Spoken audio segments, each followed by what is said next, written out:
kembali lagi ketemu dengan saya Cie, kayak artis. Ya, mohon maaf sebelumnya ada kesalahan teknis ya. Tadinya sih saya udah siapin ada 2 lagu, cuma karena memang ternyata nggak support ya kita manual aja. Malam ini kita mau kebaktian persekutuan doa Oikumene Agape Musik itu. Ya mana? Ya, kita mau masuk ke hadirat Tuhan, kita mau menyembah Tuhan, kita berdoa terlebih dahulu, kita siapkan hati kita. Terima kasih Bapak, terima kasih Yesus buat malam hari ini, buat pertemuan kami melalui Zoom ini Bapak. Terima kasih juga Bapak buat kesehatan yang boleh kami nikmati hingga pada malam hari ini juga Bapak. Engkau sungguh baik Bapak, Engkau sungguh setia buat kami Bapak. Terima kasih Yesus buat berkat-berkat yang boleh kami nikmati hingga sampai detik ini Bapak, di tengah kondisi dunia yang sedang tidak menentu Bapak. Terima kasih Bapak kalau kami masih boleh menikmati segala kebaikan Tuhan, segala kemurahan Tuhan. Itu semua hanya karena kasih karunia Tuhan, hanya karena perkenan Tuhan atas hidup kami. Terima kasih Bapak, terima kasih Yesus. Kini kami Bapak mau masuk ke hadirat-Mu Bapak, kami mau menghampiri Engkau Yesus, kami mau menikmati saat-saat bersama dengan Engkau Bapak dalam hadirat-Mu, biar Bapak pujian penyembahan yang boleh kami naikkan menjadi dupa yang harum di hadapan-Mu Tuhan, menyenangkan hati-Mu Tuhan, ya, sehingga apapun yang boleh kami pujikan, apa yang boleh kami sembah pada malam hari ini, boleh menjadi persembahan yang hidup bagi Tuhan. Terima kasih Bapak, terima kasih Yesus, kami mau masuk ke hadirat Tuhan. Kita angkat pujian kita, penyembahan kita, Bapak Kau Setia. Kita atur tempo masing-masing. Ya. Bapa Kau setia, Bapa Kau mulia, tenanglah jiwaku, aman bersamamu. Lebih dari harta, lebih dari harta, Kaulah segalanya. Tenanglah jiwaku, aman bersamamu. Kau tunjukkan kasih setiamu. Kau tunjukkan kasih setiamu. Kau menyediakan yang ku perlu. Kau setia, Kau mulia, dulu, sekarang, dan selamanya. Kau tunjukkan kasih setiamu, Kau menyediakan yang ku perlu. Kau setia, Kau mulia, Bapa Kau setia. Sekali lagi kita ulang dari awal ya. Bapa Kau setia. Bapa Kau setia, Bapa Kau mulia, tenanglah jiwaku, aman bersamamu. Lebih dari harta, lebih dari harta,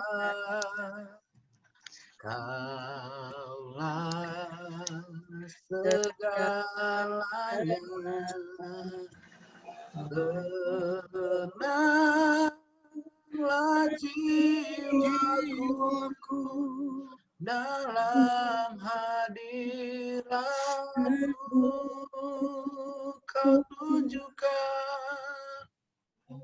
Kau tunjukkan kasih setiamu, Kau menyediakan yang ku perlu, Kau setia, Kau mulia, dulu sekarang dan selamanya. Kau tunjukkan kasih setiamu, Kau menyediakan yang ku perlu, Kau setia, Kau mulia, Bapa, Kau setia, Kau setia, Kau setia, Kau mulia, Bapa, Kau setia. Sekali lagi, Kau setia. Kau setia, Kau mulia, Bapa, Kau setia. Terima kasih Yesus, terima kasih Bapak buat kesetiaan-Mu. Sungguh kami menikmati Bapak kesetiaan-Mu di hari-hari kami Bapak saat ini Bapak. Terima kasih, kami akan mendengarkan pesan-pesan-Mu melalui hamba-Mu Ibu Esther Bapak. Terima kasih buat hamba-Mu ini, Engkau memberikan hamba-Mu ini kesehatan, Engkau memberikan hamba-Mu ini hikmat Bapak. Biar Bapak apa yang boleh disampaikan, yang boleh keluar dari mulut hamba-Mu ini Bapak, menjadi apa yang menjadi kesukaan Tuhan, apa yang menjadi pesan Tuhan kepada kami Bapak. Terima kasih Bapak, terima kasih Yesus, kami siap untuk menerima taburan firman Tuhan pada malam hari ini. Bu Esther, silahkan. Shalom, shalom, shalom semuanya. Shalom. Shalom. Shalom. Shalom. Ibu Direktur.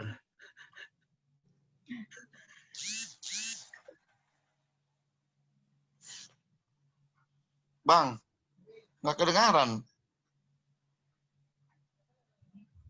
Enggak, Bu Esther. Kayaknya. Ibu suaranya nggak ada, Bu. Bu, suara nggak ada. Keluar suara Ibu. Halo? Halo? Ya. Sudah Ya. kedengeran kah? Sudah. Sudah. Oke. Itu berarti memang kesalahan saya dong yang nggak kepencet.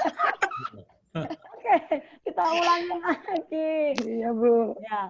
Oke, haleluya. Shalom. Shalom. Kita semua sudah Shalom. kedengeran. Oke, haleluya. Karena kita sudah di penghujung tahun 2020, sebentar lagi kita akan menuju ke tahun 2021.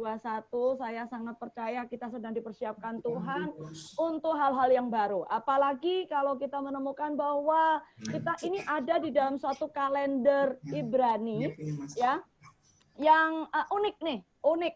Baru tahun ini kita mendengar yang namanya Pei Aleph, ya, atau yang namanya tahun Shin, khususnya tahun 2021 nanti. Itu adalah tahun di mana apa yang kelihatannya menjadi mungkin kekuatan kita, silakan, ayo cepat-cepat ditambahkan gitu ya. Perlengkapan yang baik, segala sesuatu yang indah, yang kita tahu Tuhan juga sediakan untuk kita, ayo cepat-cepat kita rebut. Tapi bersamaan dengan segala sesuatu yang luar biasa, yang Tuhan sebentar lagi memang juga akan, kalau saya ingin katakan dengan tegas dan berani itu, curahkan ya. Bagaikan hujan nih gitu. Saya makanya tidak heran kalau pemerintah sendiri mungkin pihak BMKG berkata kok kayaknya musim hujan Indonesia kembali normal gitu ya. Karena kita tahu Tuhan kita itu setiap kali mau melakukan sesuatu dia pasti memberikan tanda-tanda yang mudah kita baca. Ya, jadi yang mudah kita bahkan tangkap seperti firman-Nya katakan bahwa mari kita temukan jika pohon murba mulai begini, mulai begitu, ada tanda ini, ada tanda itu, dan ada juga yang namanya tanda siang dan malam dan lain sebagainya. Karena itu jika hari-hari ini kita semakin dekat nih kepada penghujung tahun 2020 dan kemudian kita sudah mendengar kabar, diberitahukan, saya percaya bahwa kita secara kalender Yahudi atau Ibrani itu sudah memasuki yang namanya PLF atau tahun Shin, maka saya sangat percaya setiap kita punya kesiapannya. Apalagi Tuhan kita itu tidak pernah berubah gitu kan. Benar-benar sama dulu sekarang sampai selamanya. Jadi perkataan firman-Nya bisa kita pegang teguh menjadi jaminan. Dan itulah yang asik banget gitu ya. Boleh dibilang itu yang menjadi sungguh-sungguh kesenangan dan kepastian buat kita bahwa Tuhan kita itu tidak akan pernah lalai, terlambat dengan apapun yang Dia janjikan. Namun perlu diamati nih, perlu banget diamati. Menuju tahun 2021, angka 21 ini juga mengacu kepada pernyataan makna katanya tuh Shin. Ya, jadi kalau saudara sekarang mulai menangkap ya bahwa sebelum memasuki tahun 2021 mulai dari bulan Maret justru bulan Paskahnya Tuhan gitu ya katanya sampai bahkan sekarang ini kita menghadapi yang namanya pandemi, mungkin bukan lagi hanya secara kesehatan, tapi di dalam seluruh bagian kehidupan rasanya goncangannya berasa sekali. Maka seharusnya kita mulai meraba-raba Tuhan, kira-kira ada pesan apa ya yang kita harus tangkap. Untuk apa? Untuk persiapan tahun 2021. Karena makna daripada tahun 2021 yang dinyatakan oleh banyak mungkin nabi-nabi Tuhan atau hamba-hamba Tuhan, tapi sepertinya tidak terlalu didengungkan kuat. Tidak. Diberitakan tapi tidak dikumandangkan kuat-kuat ya adalah yang disebut dengan tahun Shin, di mana tahun Shin itu adalah tahun atau masa kegerakan dua kekuatan besar yang ada di dunia dan di surga ya, bahkan termasuk di neraka, karena kekuatan Tuhan akan bergerak dengan begitu kuatnya. Jadi buat saudara-saudara semua nih, ayo mulai siap-siap ya. Kita yang biasa bekerja sama dengan Tuhan, waduh bakalan kalau saya katakan happy. Bakalan bukan hanya happy, akan ada di dalam satu perjalanan yang wah kalau saya katakan tuh menggairahkan, excited ya, excitementnya tuh tinggi sekali. Tapi kita juga tidak boleh melalaikan tingkat kewaspadaan karena di tahun Shin kegerakan yang juga sama kuatnya bahkan mungkin mencoba mendomplengi kekuatan Tuhan seringkali, karena sesungguhnya kalau kita perhatikan si jahat ini tidak akan pernah sekuat Tuhan ya. Kekuatan great wickedness atau kejahatan yang sangat besar juga akan mengatur perlombaan yang sama. Jadi dia akan sama-sama di dalam perlombaan untuk membuat apa yang bahkan Tuhan ingin kerjakan itu sebisanya ya, itu akan dia sendiri saingi. Jadi di tahun 2021, hai pahlawan-pahlawan Tuhan, saya nggak menganggap bahwa setiap kita yang begini setianya nih, saya katakan itu hanya umat Tuhan, enggak. Sekarang sudah waktunya kita mulai berjajar, berdiri, bahkan mengerti, memahami sesungguhnya kita ini dipercaya Tuhan seperti apa. Kok sampai kita punya ya kesetiaan seperti ini? Kok sampai ya kita tuh punya niatan seperti ini? Kok ya sampai ya kita ini juga punya yang namanya pemahaman atau bahkan punya ya yang namanya pemikiran seperti ini tentang Tuhan, keinginan untuk hidup mengikuti Tuhan, bahkan iman untuk mempelajari firman Tuhan dan lain sebagainya, bahkan memanifestasikan iman kita pada Tuhan. Hal-hal semacam inilah yang justru sangat penting untuk kita perhatikan baik-baik. Supaya kita nih tahu bahwa dengan saudara penting di hadapan Tuhan, ya kita perlu punya waspada yang lebih. Bukan untuk kita berarti takut kita bakalan waduh kena apa nih Bu? Bukan, tapi lebih kepada bahwa apa yang menjadi saat ini kegerakan si jahat atau apa yang menjadi perencanaannya di tahun 2021 dengan adanya kita, dengan adanya masing-masing saudara yang punya senjata, yang punya potensi, yang punya bahkan karunia, kepercayaan Tuhan yang berbeda-beda, kita bisa hentikan. Yang setuju katakan amin. Amin. Ini tahunnya, ini masanya di mana apa yang ada di dalammu itu sesungguhnya adalah satu senjata yang tidak terlihat mungkin oleh si jahat, sehingga ayo kita ambil keputusan untuk kita gunakan. Ya, karena itu pada hari ini ketika saya katakan bahwa ini judul firman-nya adalah Beauty for Ashes. Ya, kita buka yuk terlebih dahulu. Nanti saya minta untuk kita semua baca di dalam kitab Yesaya 61 ini, karena ini janji Tuhan yang jelas-jelas Tuhan nyatakan untuk setiap mereka yang dia siap untuk ajak kerjasama, yang dia siap untuk bukan hanya pulihkan, tapi benar-benar dia pakai sebagai kesaksian pernyataan kemuliaannya. Jadi jangan perhatikan terus-menerus atau fokus banget sama apa yang namanya penderitaan, pergumulan, kesesakan yang sedang mungkin saat ini terjadi. Karena semuanya ini ada waktunya. Ya, tolong lihat pada dirimu, katakan pada jiwamu, sungguh-sungguh, hei jiwaku, semua yang sedang terjadi ada waktunya. Dan tidak ada tuannya waktu lain selain Tuhan kita. Oke? Jadi ketika Tuhan menyatakan hal ini, ya saya mengajak kita untuk buka di dalam Yesaya 61 ayat 1 sampai 3 khususnya. Ya, karena setelah itu adalah tugas kita nih. Ayat 4 dan berikutnya sampai ayat yang ke-11 itu ada tugas kita. Dan itu hebat banget ya. Tapi yang satu ayat 1 sampai ke-3 itu adalah apa yang Tuhan akan lakukan sebagai persiapan khususnya.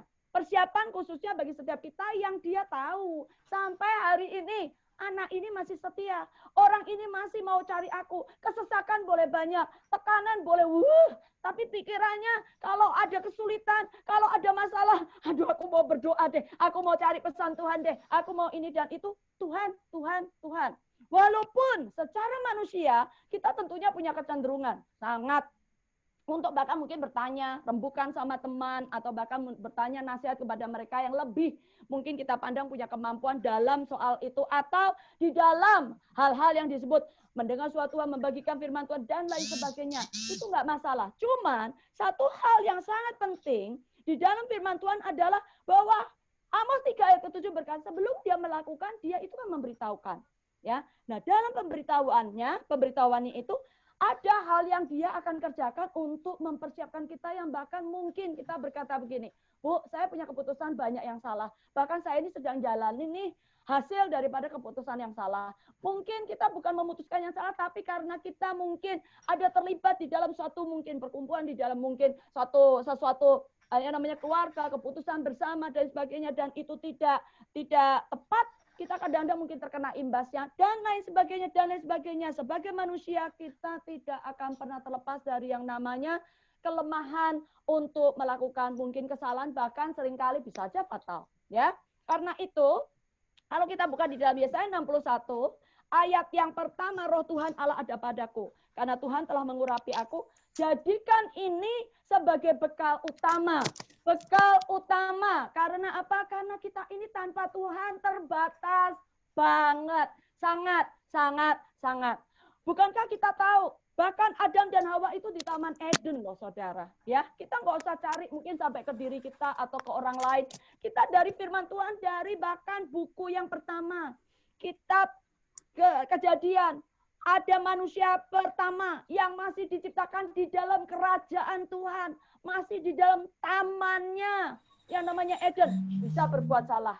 Ya, berbuatnya kenapa? Karena mendengarkan apa yang menjadi rayuan si jahat. Karena pengennya jatuh. Ya kan? Karena inginnya terpleset. Sehingga menjadi pembawa mungkin ya. Dosa pertama bagi kita.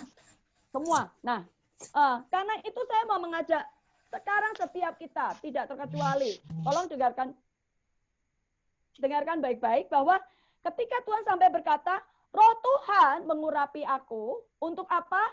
Untuk apa? Gitu ya saudara, untuk menyampaikan kabar baik kepada orang sengsara. Tolong saudara perhatikan baik-baik, sepertinya kok kita mulai melakukan apa yang Yesus lakukan, padahal ini perjanjian lama. Yaitu memberikan kabar baik. Tuhan itu juga mengabarkan kabar baik. Merawat mereka yang remuk hati, artinya membawa kesembuhan.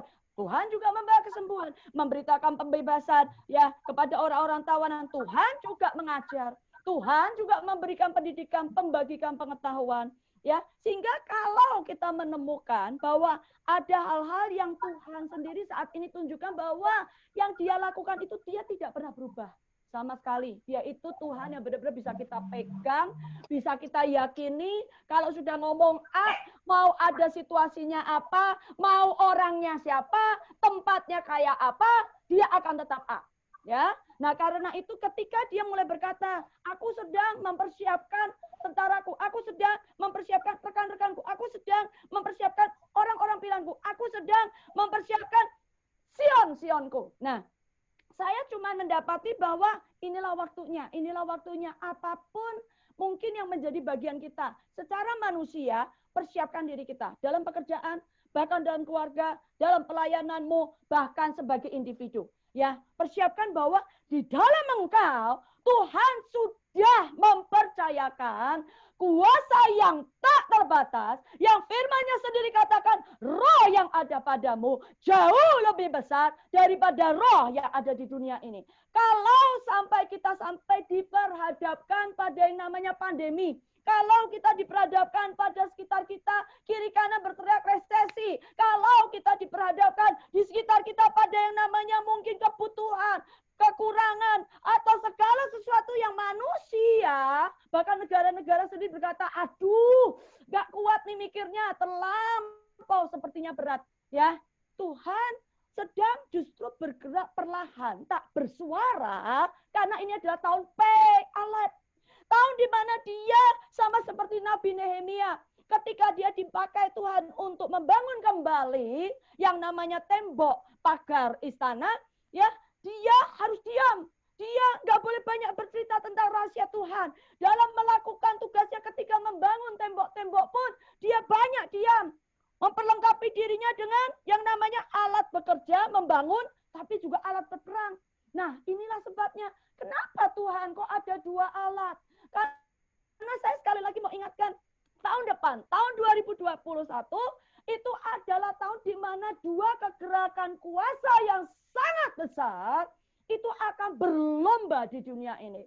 Dan di dalam posisi-posisi yang kita sendiri temukan, kita ini milik Tuhan, maka kitalah yang diharapkan oleh Tuhan, yang bahkan dipercaya oleh Tuhan dengan apa yang ada padamu, yang adalah roh Allah yang jauh lebih besar daripada roh yang ada di dunia ini. Engkau bisa berkata, dalam nama Yesus, Tuhan memberikan aku otoritas untuk menginjak ular dan kalajengking, kuasa untuk menahan serangan mereka, dan kuasa untuk bahkan meniadakan serangan balik itu. Wow, jadi apa maksudnya? Artinya Tuhan sedang mempersiapkan secara diam-diam. Secara diam-diam. Jadi kalau hari-hari ini kita mungkin malah justru dibawa Tuhan, Tuhan kok ketidakpastiannya banyak. Wah, itu momen paling baik. Ini saat yang paling tepat. Untuk apa? Untuk setiap kita yang selama ini mengandalkan Tuhan. Setiap kita yang selama ini mencari Tuhan. Dalam semua keterbatasan kita, dalam semua mungkin kesederhanaan kita. Hari-hari ini, yuk sama-sama tengok dirimu. Tidak tengok kiri kanan, tengok dirimu. Tutup mulutmu, mulai tengok, mulai selidiki. Aku ini punya apa? Aku ini bisa apa? Aku ini dipercaya apa? Karena setiap kita punya identifikasinya. Setiap kita punya spesifikasinya dan persiapkan itu baik-baik. Untuk apa? Karena di tahun yang akan datang bisa saja Tuhan meminta kepada setiap kita untuk bahkan berkata mungkin, halo Denny, ayo belah itu sungai Yordan. Halo siapa? Nanti lakukan ini. Halo Debbie, mari lakukan ini. Siapa yang menyatakan bahwa memang kita biasa sih melakukan kan sudah dalam bukan. Akan ada dan terjadi hal-hal yang bahkan mungkin tidak kita pikirkan. Karena namanya perlombaan. Kita harus cakap. Kita harus cakap untuk bahkan memperhatikan musuh ini melakukan apa. Itu baru perlombaan. Pesaing kita ini ngapain? Kalau peperangan itu sampai musuh. Waduh, lebih lagi. Ya, karena itu ketika Tuhan menyatakan bahwa aku akan mengubahkan saat ini. Apa yang selama ini menjadi kedukaanmu. Apa yang selama ini bahkan menjadi kemalanganmu. Apa yang selama ini bahkan mungkin menjadi hal yang tidak menyenangkan bagimu. Supaya apa? Melalui hidupmu. Bukan hanya ada pertolongan Tuhan. Maaf kalau kita hanya berkata, oh supaya aku jadi saluran berkat saja. No.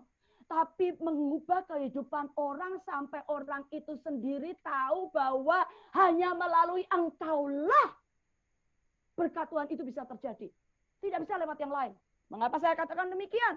Nanti kita akan baca di dalam kitab Rut. Ya, jadi tadi saya katakan bahwa inilah janji di dalam Yesaya 61 yang harus kita pahami dulu apa yang Tuhan akan lakukan. Kekuatan apa yang sesungguhnya saat ini sedang dia persiapkan diam-diam. Orang lain malas baca Alkitab.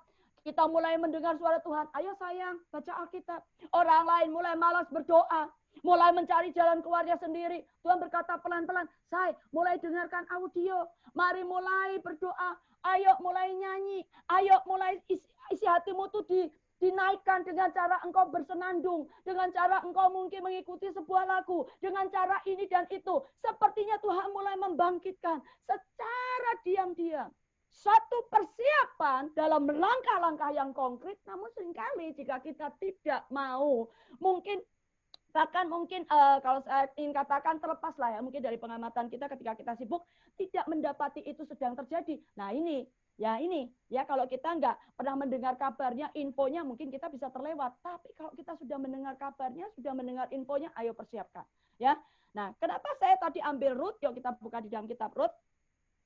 Jadi apa sih yang akan Tuhan lakukan nih? Waduh, ini yang luar biasa, Jadi siapa sih di antara kita yang berkata bahwa hidup kita ini tidak ada namanya gelombang-gelombang yang kalau kita katakan bukan cuma, kalau dulu saya suka berkata begini, kalau gelombang pasang berarti baik ya. Ada yang bilang baik sih kalau gitu kan. Kalau apa? Kalau mungkin hanya menyapu pantai, mundur lagi nyapu lagi, bagus. Kalau gelombangnya bung seperti tsunami itu juga pasang, tapi kelewatan pasang, kan? Ya itu tentunya nggak ada yang mau. Tentunya tidak ada yang bakal menantikan. Nah, karena itu kalau dibilang surut katanya juga itu nggak baik. Kenapa? Katanya aduh kayaknya berkat kita disedikitkan. Katanya kita sepertinya jadi kekurangan gitu ya. Padahal katanya ada orang yang bilang katanya kalau kita disurutkan kita bisa main pasir, bikin istana pasir puas. Jadi berarti sudut pandang. Nah, maukah kita melihat melalui sudut pandangnya Tuhan? Jangan. Kita bisa salah, kita bisa bahkan bukan hanya salah, menyesatkan orang lain karena menurut kita itu benar. Ya kan, menurut kita, oh ini dah yang tepat nih. Setelah aku timbang-timbang, ini paling tepat. Benarkah itu dari Tuhan? Benarkah ini yang Tuhan inginkan? Nah, karena itu kalau kita menemukan di kitab Rut, Tuhan tuh mengingatkan begini, ya. Di dalam kitab Rut, Naomi dan keluarganya itu pindah karena sebuah kemalangan. Jadi artinya kita tahu, sebagai manusia kita punya kecenderungan mengatasi persoalan kita. Memang Tuhan memberikan kekuatan itu, jangan khawatir. Untuk kita mampu mengatasi persoalan di dalam hidup kita. Ya, tapi ada kalanya, bahkan mungkin sebaiknya, kalau saya ingin ajak setiap kita berlatih supaya senantiasa di setiap saat, dalam segala apapun keadaan hidup kita tuh tanya Tuhan. Walaupun sepertinya mungkin kita berkata, apa perlunya sih Bu? Tanya terus, bosen. Enggak. Karena dua hal besar akan terjadi. Satu, saudara mungkin tidak akan menyangka bahwa ketika saudara bertanya tentang yang namanya Tuhan hari ini ke kantor pakai baju apa? Dan Tuhan mengingatkan batik sayang. Ya, kita bilang, kenapa batik? Ternyata kita lupa, itu hari Jumat ternyata. Ya kan? Mungkin kita nggak menyadari hal seperti itu. Ya kan? Atau mungkin ada hal yang lain, seperti berapa kali saya ibadah juga kadang-kadang ketika saya mau pilih baju, Tuhan berkata pakai ini, pakai warna ini, pakai itu. Ternyata orang dari gereja itu lupa memberitahu ada dress code. Dan ternyata ketika saya mengenakan, gembalanya pikir saya sudah diberitahu. Gitu, saya sudah diberitahukan. Padahal ketika saya tiba-tiba bercerita kepada istri sang gembala gitu, kadang-kadang saya bilang, wah saya luar biasa, aduh Tuhan luar biasa. Saya dikasih tahu saya pakai baju merah. Ya oleh Tuhan ternyata semua pakai baju merah ya. Terus ibu gembalanya nanya, loh emang tadi nggak dikasih tahu? Emang kemarin-kemarin nggak dikasih tahu? Enggak. Oh gitu ya. Ternyata kita bisa menemukan nggak perlu cari kesalahan orang, kita malah bukankah itu makna kasih? Kita menutupi banyak kesalahan. Yang percaya katakan amin. Amin. Sambil kita juga menyaksikan ternyata Tuhan bukannya biasa, itu bukan sesuatu yang biasa-biasa loh. Ketika Tuhan berkata satu helai rambut jatuh aja itu Tuhan tahu. Enggak ada yang biasa dalam hidup kita. Ya, Tuhan perlakukan semuanya sedemikian detail, sedemikian istimewanya. Nah, karena itu menuju tahun yang akan datang, Tuhan berkata kepada setiap kita yang adalah pahlawan, tolong dengarkan baik-baik. Sama seperti Naomi, sama seperti Elimelek, kita boleh menemukan kita bisa mengambil keputusan yang salah. Kita bisa menerapkan hal yang salah. Kita bisa mengambil segala sesuatu yang mungkin tidak tepat. Ya, tapi Tuhan saat ini sudah beranjak, maaf nih, perhatikan baik-baik, sudah beranjak dari hanya mengingatkan kita atau hanya memperhadapkan kita tentang sesuatu yang salah, tapi dia sudah mulai mengingatkan kita akan perubahan yang sedang terjadi. Ya, jadi di sini dinyatakan di dalam ayat yang ke-6, Naomi mendengar. Jadi setelah anaknya meninggal, suaminya meninggal, bersama dengan kedua menantunya, Naomi mendengar. Naomi mendengar. Bayangkan nih saudara, ya, ini ibu yang kondisinya tekanannya sedang besar, kesusahannya sedang besar. Dahsyatnya Tuhan adalah semua pelatihan iman kita dari semula sampai kapanpun akan selalu mendatangkan benar-benar kebaikan, bahkan kalau saya katakan dengan tegas, keberuntungan. Kenapa? Naomi karena belajar untuk hidup menyembah Tuhannya. Dia mendengar loh, dia mendengar bahwa Tuhan telah kembali dia memperhatikan umatnya. Sudah membagikan makanan, sudah mulai membawakan pemulihan. Sehingga Naomi memutuskan mengajak dua menantunya yang tersisa tentunya dari keluarganya, ya, itu untuk kembali. Coba saudara tolong pikirkan, berapa banyak dalam kehidupan kita menemukan setelah goncangan, setelah proses, kita menemukan yang tersisa. Dan bahkan kalau saudara membaca pasal pertama daripada kitab ini kayaknya masih ada sedihnya ya. Kenapa? Perhatikan baik-baik.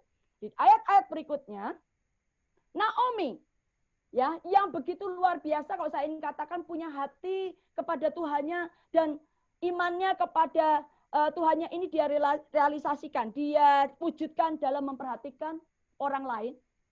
Jangan katakan ini bukan wujud iman ya saudara, ini betul-betul wujud iman. Di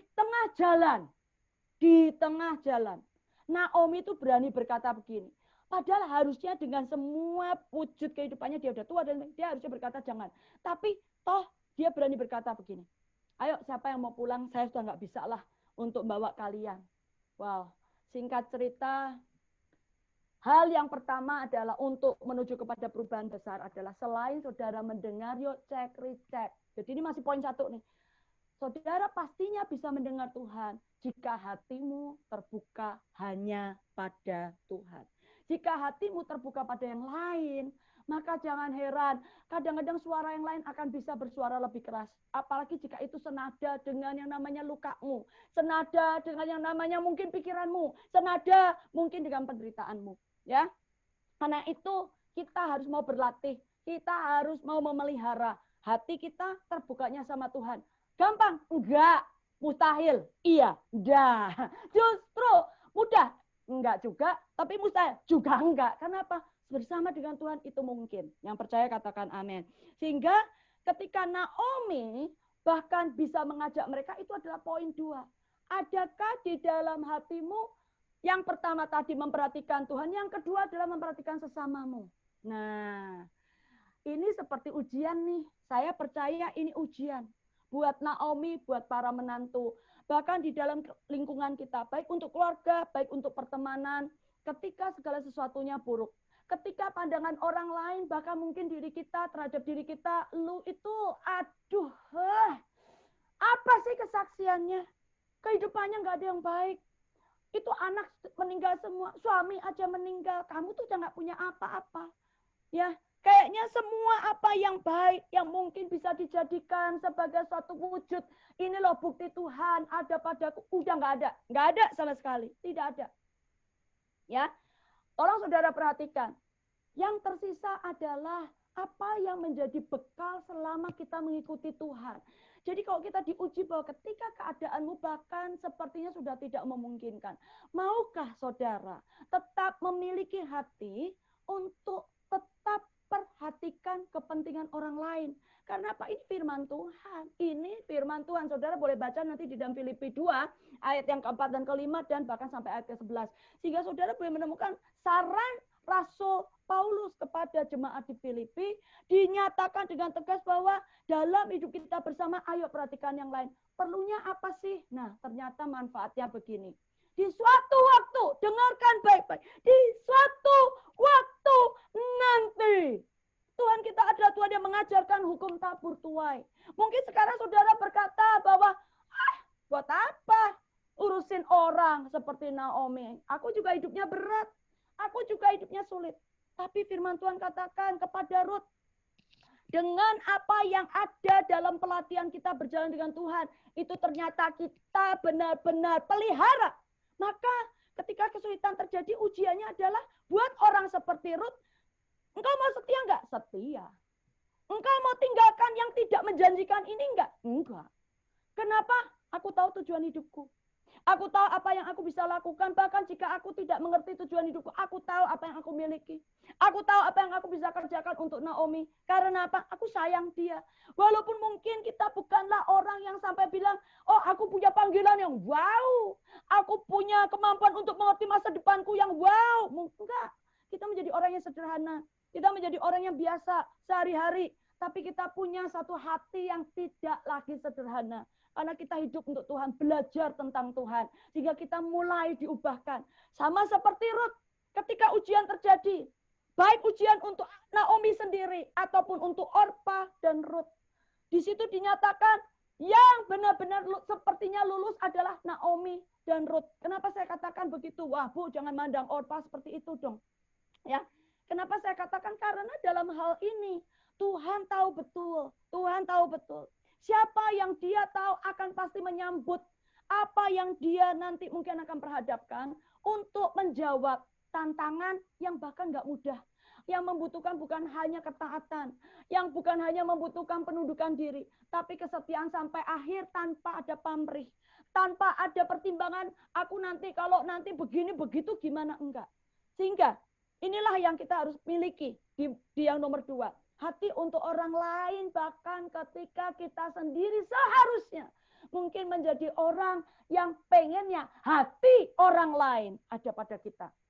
Ya, jadi mulai perhatikan nih untuk tahun yang akan datang, kalau saudara mulai menempatkan bentuk hatinya tepat adalah untuk orang lain, bukan untuk orang lain bagi kita. Maka saya percaya, sangat percaya saudara sudah memasuki beberapa langkah ke depan untuk masuk dalam kerjasama dengan Tuhan. Dan yang ketiga, dan ini sesungguhnya yang terakhir, ya, bahwa ketika Tuhan pada akhirnya membawa Rut ya sampai ada di Israel, Rut tahu tentunya dia Moab, Israel nggak boleh bergaul dengan Moab, berarti dia tahu dia akan sampai pada suatu kehidupan yang tadi aja sudah diuji nih, mau setia apa nggak setia. Kali ini bukan hanya soal setia lagi, aduh, ini setia sampai akhir. Artinya dia tahu, bisa saja dia tiba-tiba kena perkara, dia dihukum karena dia orang Moab, mungkin dia dipulangkan ke Moab, dan lain sebagainya. Dia bisa menghadapi hal itu. Kemungkinan terhadap hal-hal seperti ini bisa ada. Tapi apakah Lut ciut? Apakah Rut menjadi kacau pikirannya? Apakah Rut menjadi bimbang? Enggak loh. Enggak. Mengapa saya berani katakan itu? Jadi ketika bahkan Naomi mulai berkata kepada dia, Rut, ayo kita nanti menemui mereka yang adalah sobat kita atau keluarga kita dan lain sebagainya, ya. Rut itu mau nggak kamu ketemu bahwa kamu meminta sama mereka? Rut tidak menolak. Mungkin saudara akan berkata, iya, tapi kan sebelumnya memang Rut sudah kerja buat orang itu. Nah, itulah sebabnya perhatikan dulu sebelum kita menemukan bahwa Naomi dan Rut yang dua-duanya sama-sama memiliki hati memperhatikan orang lain. Naomi sendiri mulai memperhatikan kesejahteraan Rut, sementara Rut telah mendahului Naomi untuk memperhatikan kesejahteraan Naomi, maka kita bisa menemukan satu hal yang luar biasa adalah yang ketiga, kita memperhatikan bukan hanya kesejahteraan orang lain, tapi sampai berani berkorban, mewujudkan apa yang menjadi kesetiaan kita itu seperti apa. Nah, siap-siap nih saudara, ya. Firman Tuhan sampai berkata, kalau engkau mau ikut aku, pikul salibmu. Dalam hal ini, salib Rut adalah mengurus Naomi, nggak punya apa-apa, harus kerja dari pagi sampai sore. Saudara tolong perhatikan, dia sudah tahu dia akan menghadapi itu.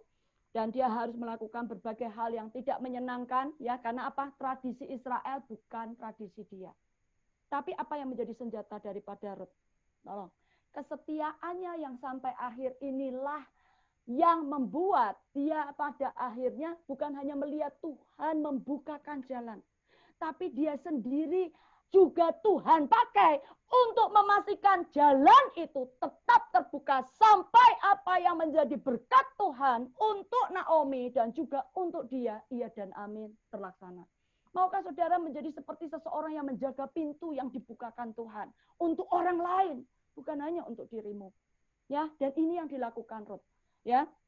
Sehingga untuk melakukan hal itu dia mau, perhatikan baik-baik, mempelajari kode etika di sana apa, tradisinya bagaimana, ini itu pembawaan dirinya gimana, dia mau mengerti semuanya.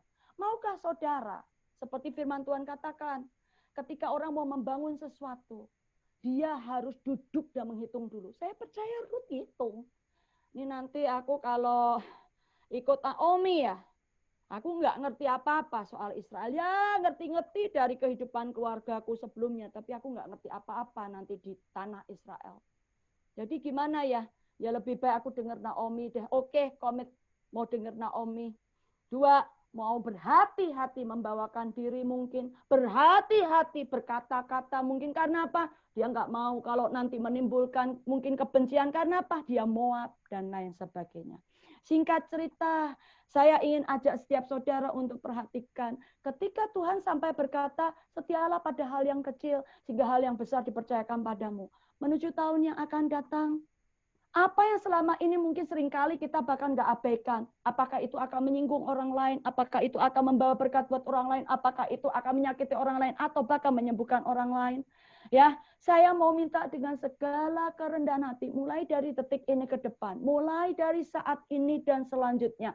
Yuk, kita ambil sama-sama suatu tekad untuk apa? Mempelajari apa-apa saja di dalam kehidupan kita. Yang kita tahu itu hanya akan mendatangkan kebaikan, mendatangkan pembangunan, perubahan ke arah yang positif, segala sesuatu yang menguatkan, mengangkat, menyatakan hal yang baik, bahkan mendatangkan damai. Karena itu firman Tuhan kan, yang nyatakan bahwa dimanapun engkau pergi, hendaklah engkau bawa damai. Sehingga dengan demikian, jangan heran ketika kita mulai belajar tentang segala sesuatu yang kecil.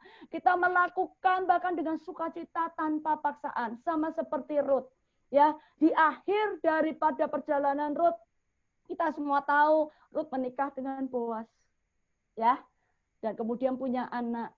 Sampai semua orang memuji dia dengan berkata, wow, Naomi, engkau memiliki Rut itu seperti memiliki berkat 7 putra. Waduh, ya. Saudara bisa menemukan, tidakkah saudara menginginkan apa yang tadinya merupakan sesuatu kehidupan yang hancur. Sepertinya keputusanmu untuk mengasihi seseorang, untuk mengikuti dia yang ancur-ancuran karena saudara pengen menolong dia juga tidak mendatangkan pengharapan sepertinya. Tapi karena saudara mengasihi Tuhan dan saudara ingin memberikan yang terbaik sebagai realisasi daripada bukti kasihmu pada Tuhan dan pada sekitarmu. Maka tolong saudara perhatikan, Tuhan akan membuat tuaian yang sama.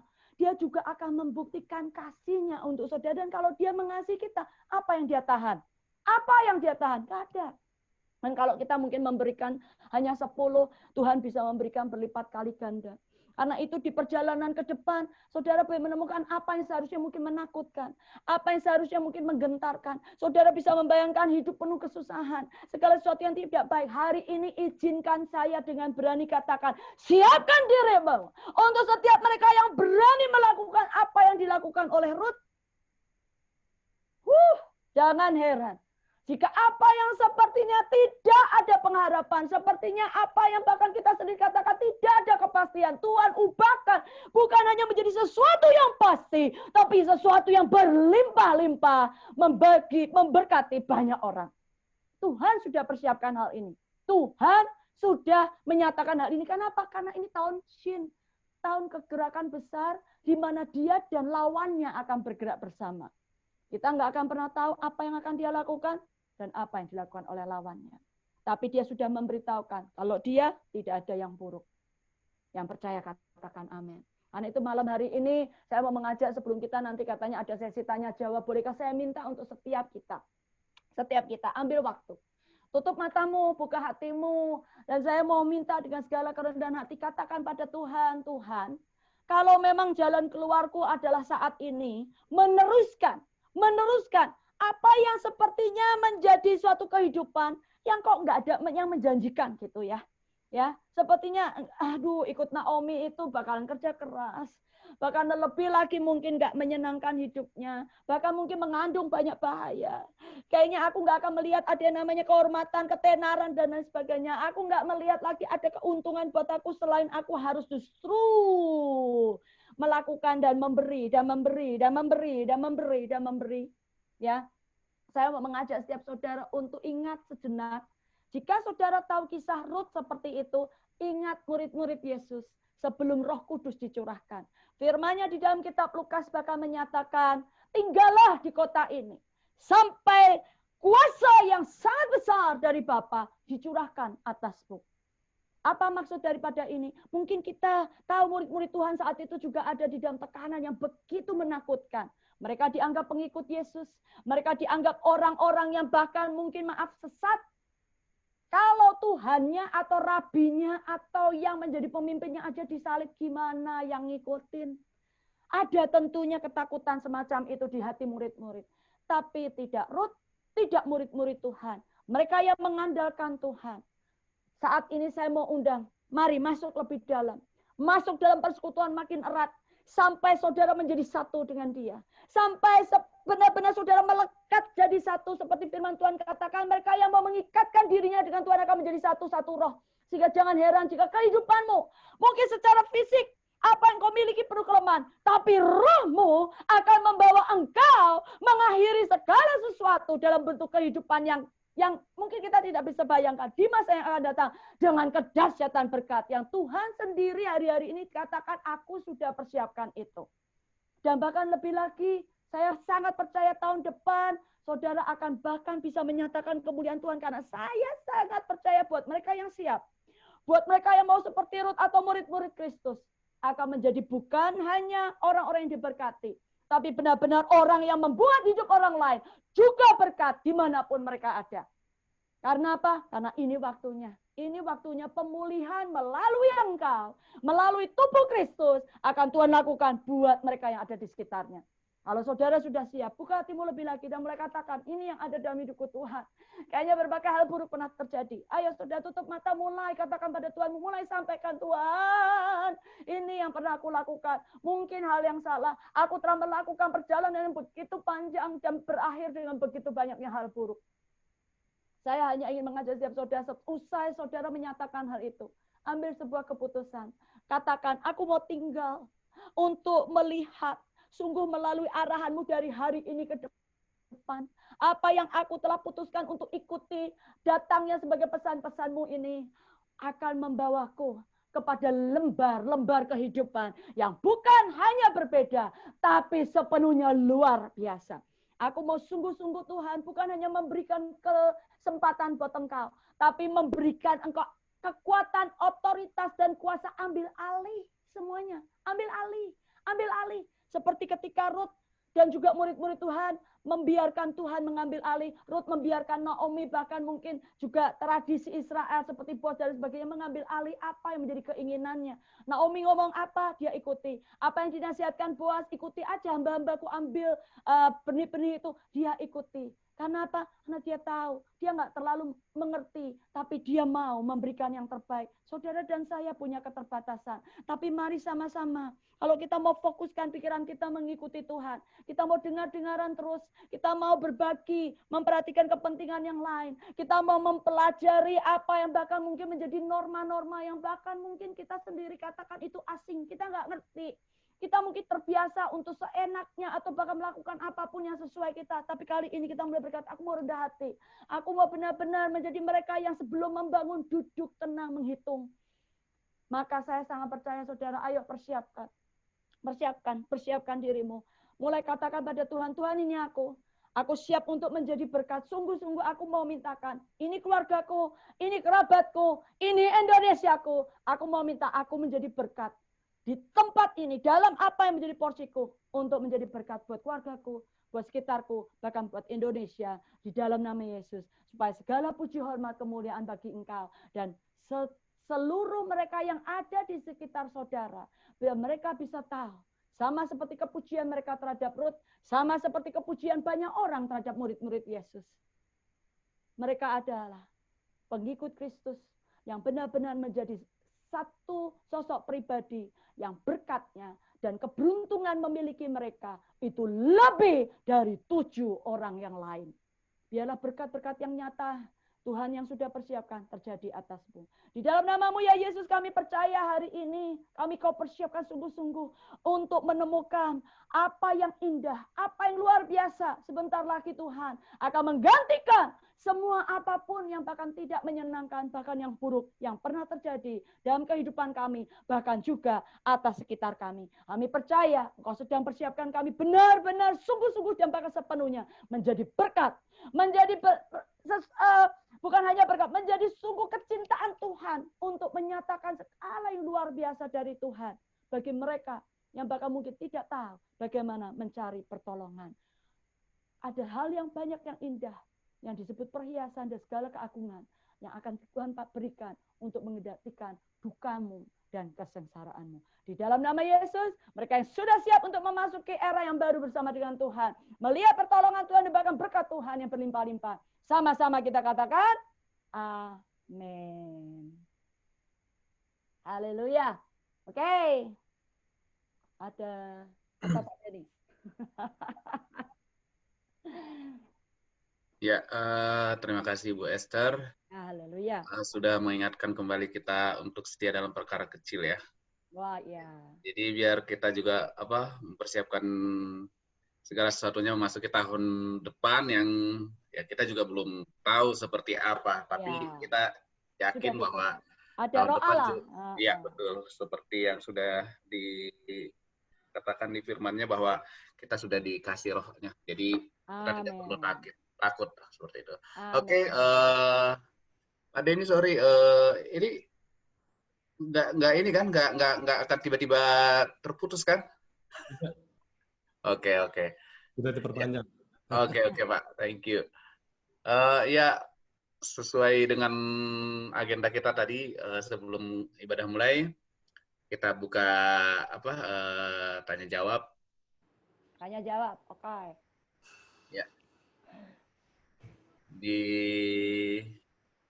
forum tanya jawab dibuka, dipersilakan kepada Bapak Ibu, teman-teman yang mau tanya atau mungkin bisa share pengalaman atau kesaksian. Haleluya. Yes, mantap. Diana Turang, selamat datang. Aktivis. Halo Pak Denny semuanya. I miss you. Halo Bu Ani, Bu Rita, Juli, siapa lagi Kak Arif. Hai. Happy ya. Bisa ketemu. Iya, udah lama nih. Gimana kabarnya semua? Puji Tuhan baik. Mami Rita. Iya. Udah lama ketemu kita ya. Ya, udah lama banget. Udah lama banget, Ibu. Oke, mungkin ada pertanyaan kali dari Diana. Soal tadi ya. Mungkin kesaksian ya. Kesaksian soal penyertaan Tuhan. Ini baru aja sih, baru terjadi. Tadi kan saya tinggal di Bandung. Ada kerjaan memang masih di Bekasi, di Sumarekon. Hari ini ada tanda tangan notaris 2 klien. Saya berangkat pagi sama suami naik mobil. Pada saat perjalanan memang hujan deras banget dari Bandung.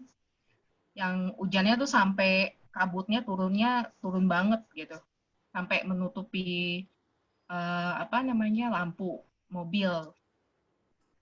Nah, saat itu perjalanan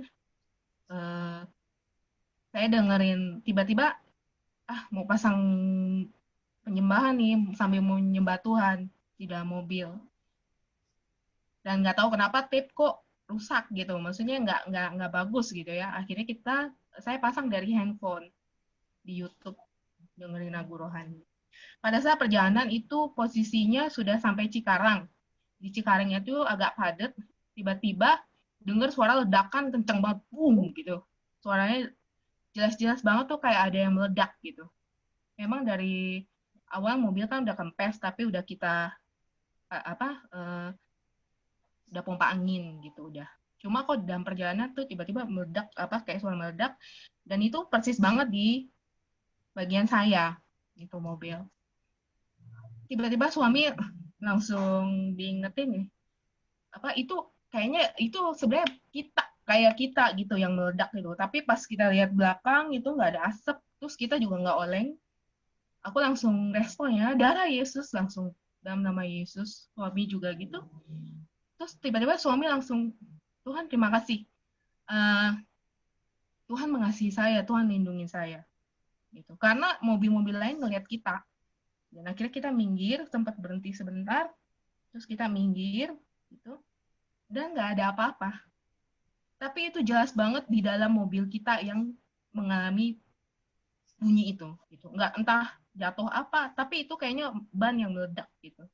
Tapi pas sampai kita turun di pinggir, itu nggak ada apa-apa. Puji Tuhan, Tuhan Yesus baik, ban kita juga baik, dalam keadaan baik, cuma sampai mobil belakang itu juga berhenti, dia ngelihat mobilnya sendiri, nggak ada apa-apa. Itu penyertaan Tuhan yang luar biasa menurut saya. Suami saya langsung merespon, Tuhan begitu besar kasih-Mu sama saya sampai kita diselamatkan oleh-Mu. Karena itu jelas mobil kita yang mengalami ledakan itu, karena pas kejadian itu nggak ada mobil-mobil lain yang oleng, malah mobil mereka yang lain ngeliatin kita gitu. Pada kita pelan jalannya, mereka juga ikut pelan belakang. Sampai suami saya bilang, malaikat yang menutupi ban kita, gitu. Jadi secara rohani ya, secara roh kita merasa bersyukur karena memang kita alami sendiri tadi itu luar biasa Tuhan menjaga kita luar biasa dalam hal seperti itu gitu. Aku mengucap syukur bahwa Tuhan baik dan Tuhan menjaga kita sampai di Bekasi itu on time banget. Kurang 10 menit udah sampai dan kita bisa tanda tangan on time. Tuhan tidak mempermalukan anaknya itu. Walaupun kejadian kita mengalami hal seperti itu gitu. Tuhan Yesus baik, terima kasih. Amin. Itu sih kesaksian saya, Bu. Yang hari ini baru kita alami. Luar biasa, ya. Yang lain? Ayo, yang lain. Kalau udah kesaksian bisa panjang nih, seneng nih. Ayo, yang lain yang mau bertanya ataupun sharing pengalaman masih dibuka nih. Sebelum Ya, cepat.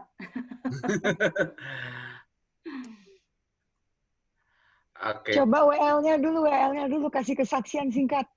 Astaga, Kak. Betul. Yang udah lama ya. Betul dah. Iya. Ayo dong. Ayo, kesaksian. Ya, ini sih ya bisa dibilang kesaksian ya. Oke, ya bisa sih. Jadi bisa sih. karena saya bingung, Bu, maksudnya ini Yakin dong. Ya harus yakin. Puji Tuhan kondisi sekarang baik-baik aja ya, maksudnya di tengah kondisi yang sedang tidak menentu ini, di saat banyak di luar sana mungkin teman-teman yang sedang berjuang berhadapan dengan masalah ekonomi ataupun apa itu, bahkan dengan virus ini sendiri. Ya, saya, Kak Debbie dan Kak Julie, Kak Pinkan, Kak Eva udah tahu kalau saya dulu bulan Agustus kemarin itu terkena COVID positif dan saya dirawat 17 hari isolasi di rumah sakit. Tapi apa ya? Memang kembali lagi ketika apapun yang terjadi, maksudnya ya kalau buat sebagian orang, bahkan bukan cuma sebagian orang sih, buat kita pada umumnya ketika terpapar virus corona ini, karena memang sampai sekarang kan masih belum ada penanganan yang benar-benar pasti seperti apa penanganannya, seperti apa pengobatannya, sehingga sampai sekarang juga orang-orang juga entah sudah di tahap udah bodo amat atau masih takut-takut, tapi jujur ketika saya kemarin itu dinyatakan positif, ya to be honest ya saya juga sempat down gitu. Tapi memang kembali lagi waktu itu ya saya bukannya menyepelekan yang namanya COVID ini, cuma hanya saya berusaha untuk merubah pola pikir saya, paradigma saya, bahwa buat apa saya harus panik seperti itu. Jadi ketika saya dinyatakan positif pun saya itu sempat kayak down itu cuma hitungan jam kayaknya, nggak sampai berlarut-larut bahkan berhari-hari. Bahkan ketika saya diisolasi di rumah sakit pun saya sukacita gitu, dan yang bisa saya maksudnya yang saya syukuri ketika saya dirawat ketika saya menjalani isolasi itu adalah ketika saya nggak harus berhadapan dengan pasien-pasien COVID lainnya di rumah sakit rujukan pemerintah, karena memang saya hampir sempat dirawat di rumah sakit rujukan pemerintah, tapi ketika saya kasih tahu kondisi rumah sakit itu seperti itu ke kantor, ke dokter di kantor saya bekerja saat itu juga, ya saya pikir ini cara Tuhan sih, maksudnya untuk menunjukkan bahwa Tuhan itu memang benar-benar peduli gitu loh. Jadi buat saya khususnya, karena saya nggak expect kalau pihak kantor itu akan berjuang itu untuk mencarikan rumah sakit swasta untuk memberikan saya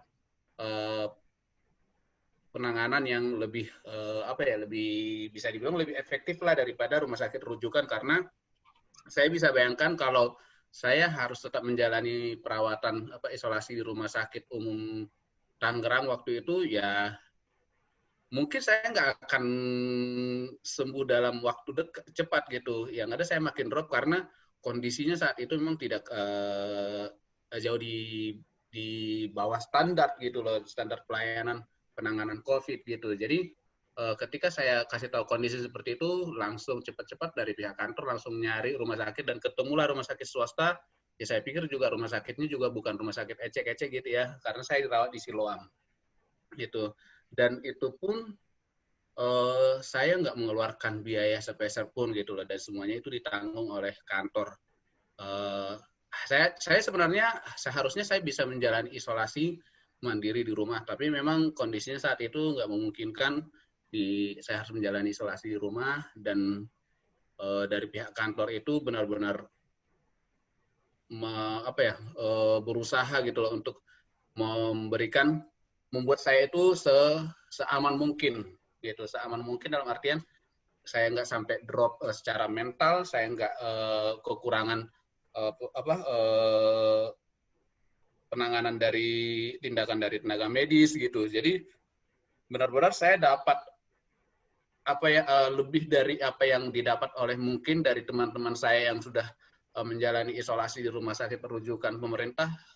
Saya dapat lebih dari apa yang mereka dapat, karena ya kembali lagi saya dapat privilege dari Tuhan. Tuhan peduli sama saya gitu loh. Tuhan peduli sama saya, sayang sama saya, sehingga ketika saya dinyatakan positif pun saya nggak yang sampai harus merasakan kayak yang dirasakan orang-orang mungkin penuh dengan kekhawatiran, gimana nanti penanganannya, gimana nanti perawatannya, gimana nanti pengobatannya seperti itu. Tapi justru ya saya seperti hanya kayak nggak pakai apa ya, nggak punya beban ketika saya dirawat di sana. Karena kembali lagi, saya berusaha untuk merubah paradigma saya. Itu yang pertama. Pola pikir saya nggak mau terfokus dengan virus yang sedang saya hadapi saat itu. Tapi saya berusaha menikmati, enak banget ya Tuhan ya, gini. Maksudnya ketika saya kena corona seperti ini, dan ketika kondisi di luar sana orang-orang sedang berjuang, saya masih bisa menikmati fasilitas seperti ini gitu loh. Maksudnya kalau kita hitung-hitung ketika dirawat mandiri di rumah sakit swasta minimal 100 juta, dan itu sudah saya buktikan gitu kan. Nah, kalau bukan karena Tuhan, gimana saya mau bisa bayar 100 juta untuk perawatan corona? Mau nggak mau, ya saya isolasi mandiri di rumah, atau enggak saya harus bergabung dengan pasien-pasien di rumah sakit rujukan. Ya saya nggak tahu sampai kapan saya akan berada di sana ketika saya harus bergabung dengan mereka gitu. Karena yang saya pikirkan adalah, ya mungkin akan bolak-balik, nggak akan ada, maksudnya mungkin akan sembuh, tapi ya nggak dalam waktu yang cepat gitu. Nah, itu yang menjadi perenungan saya ketika di masa-masa sulit seperti ini, dari awal-awal Indonesia dinyatakan maksudnya darurat COVID gitu ya, dari bulan Maret kemarin. Memang jujur cukup banyak kayak dibilang kayak tantangan gitu selama menjalani kerja dari rumah. Tapi kembali lagi ketika saya mengalami masalah seperti itu, Tuhan juga nggak sedang tutup mata gitu loh. Tuhan nggak sedang memalingkan wajahnya gitu. Dan bahkan ketika tetangga saya di lingkungan rumah saya sudah mulai merasakan deg-dug seperti apa kondisi pekerjaannya, kondisi keuangan perusahaannya, saya ya puji Tuhan, bahkan kita sampai sekarang ini sedang disibukkan dengan proyek-proyek baru seperti itu. Artinya apa? Bisa dipastikan kalau misalkan COVID ini masih berlanjut sampai tahun depan misalkan, tapi kita berharap COVID ini juga akan segera selesai seperti itu. Tapi justru saya malah kayak merasa saya kok lebih safe di masa-masa COVID ini seperti itu. Karena kita banyak dapat proyek baru sehingga sampai kebingungan mau ngerjain yang mana dulu seperti itu.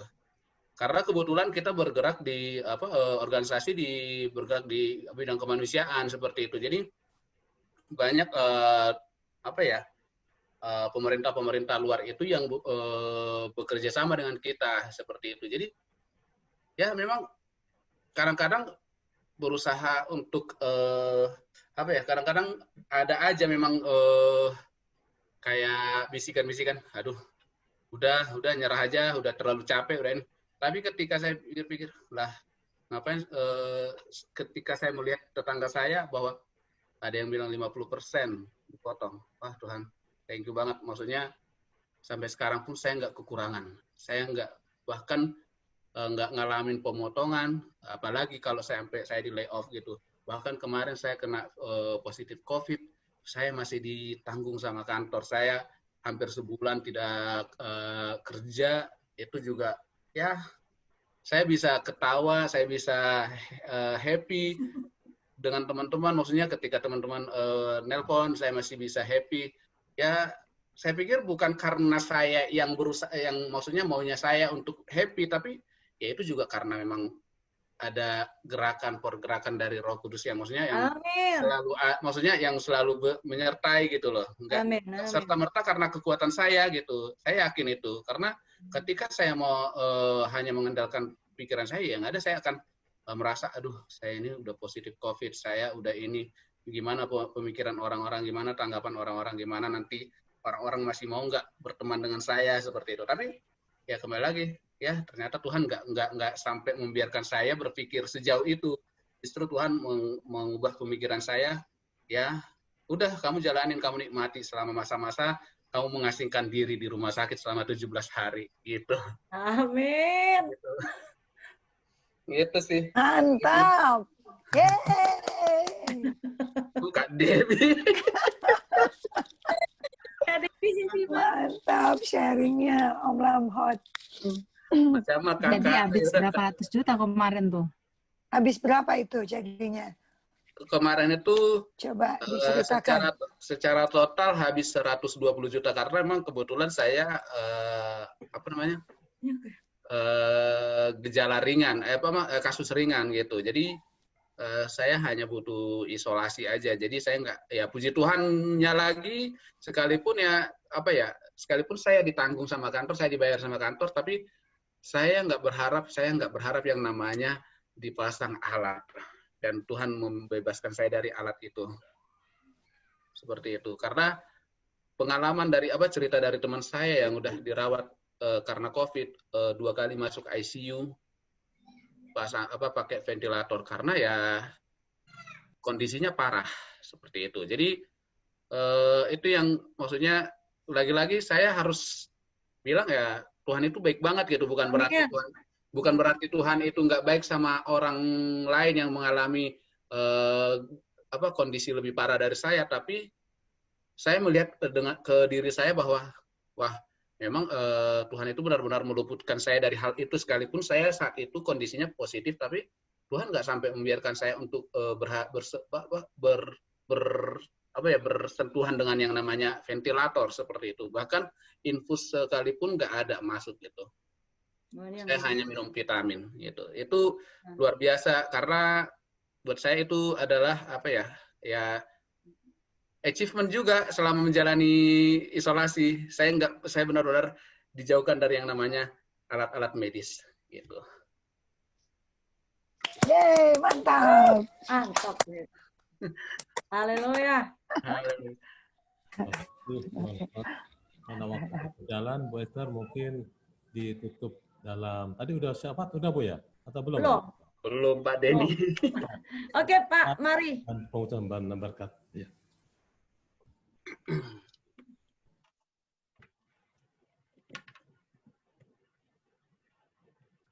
Mari kita sama-sama satukan hati.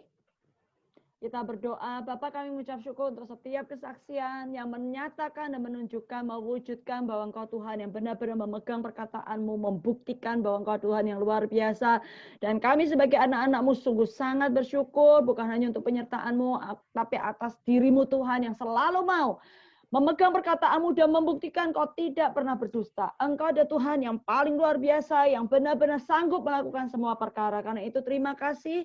Terima kasih Tuhan untuk setiap anak-anak-Mu yang bahkan ada di dalam persekutuan ini. Ada setiap mereka Tuhan yang sampai hari-hari ini masih setia kepada-Mu. Kami percaya ya Tuhan, itu semua Tuhan adalah mereka yang Kau pakai, dan bahkan Engkau memang Tuhan kuasai untuk menantikan kegerakan yang luar biasa yang Engkau akan kerjakan bersama dengan kami. Terpujilah nama-Mu Bapa, dan Engkau sebentar kami akan berpisah satu dengan yang lain. Bapa, kami sangat percaya mereka yang ada di Mustika Ratu, di perusahaan-perusahaan yang saat ini ada nama demi nama, kami sangat percaya di dalam nama Yesus Kau memberkati mulai dari pimpinannya sampai pada seluruh karyawannya, keuangannya, proyeknya, sampai pada seluruh aktivitasnya. Bapak, kami percaya Tuhan bahwa di tengah segala sesuatu yang bahkan mungkin menurut manusia buruk atau bahkan mengalami ketidakpastian, kami boleh menemukan di mana ada anak-anak-Mu ini Bapak, di situ Engkau berada, dan kami boleh melihat, menemukan Tuhan kemajuan terjadi, pembangunan, pertambahan, pengembangan itu iya dan amin terlaksana.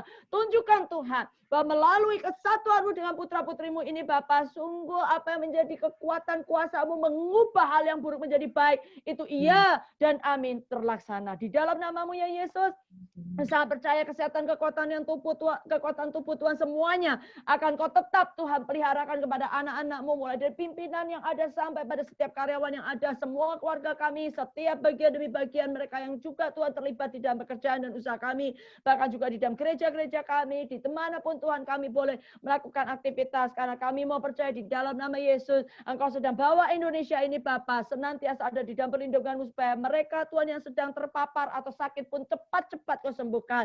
Engkau yang telah menekan angka kematian, kami percaya Kau tidak akan pernah tinggal diam. Kau akan terus buktikan bahwa sampai kapanpun Engkau ada Tuhan yang luar biasa, yang sanggup memberkati, sanggup menjagai, terus sanggup Tuhan bahkan memelihara, menunjukkan apa yang menjadi janji-Mu itu iya dan amin, pasti akan Kau sanggup wujudkan. Itu terus berkati, jagai, lindungi setiap kami, khususnya panitia dari persekutuan ini, supaya melalui hal yang mereka saat ini dengan setia lakukan Bapa, melalui ibadah online dan sebagainya, Bapa akan lebih banyak lagi Tuhan, bukan hanya kesaksian, tapi jiwa-jiwa yang akan semakin hari semakin dikuatkan, semakin terus diingatkan, bahwa sampai kapanpun menjadi milik-Mu itu adalah suatu berkat yang terindah di dalam nama Yesus. Pujilah nama-Mu Bapa, kami terima berkat Tuhan. Biarlah Bapa yang mengasihi kita, sungguh saat ini dengan raut wajah penuh sukacita menyinari setiap perjalanan kita. Supaya sungguh dalam segala apapun yang kita kerjakan, Tuhan membuatnya berhasil. Perencanaan kita dibuatnya terjadi, terlaksana. Dan sungguh lumbung-lumbung kita dibuatnya penuh, terjaga tanpa ada pencuri-pencuri berkat yang boleh mencurinya. Keturunan kita adalah mereka yang perkasa di muka bumi. Keluarga kita adalah mereka yang dinyatakan orang-orang benar, yang menyatakan kemuliaan bagi nama Tuhan. Kita dijadikannya sungguh kepala dan bukan ekor. Sehingga apa yang terjadi dalam kehidupan kita, kemajuanlah bukan kemunduran. Pengembangan bukan penyusutan. Makin hari kita makin indah, makin lebih lagi menyukakan Tuhan. Sampai harinya Tuhan menyangkat kita kembali, menjemput kita pada kali kedatangan yang kedua untuk bersama dengan Dia di surga, menempati rumah yang Dia sudah sediakan. Kekasih-kekasih Tuhan, seluruh kesetiaan-Mu adalah hal yang luar biasa bagi Tuhan. Karena itu mari terima berkat-Mu dan sama-sama kita katakan amin.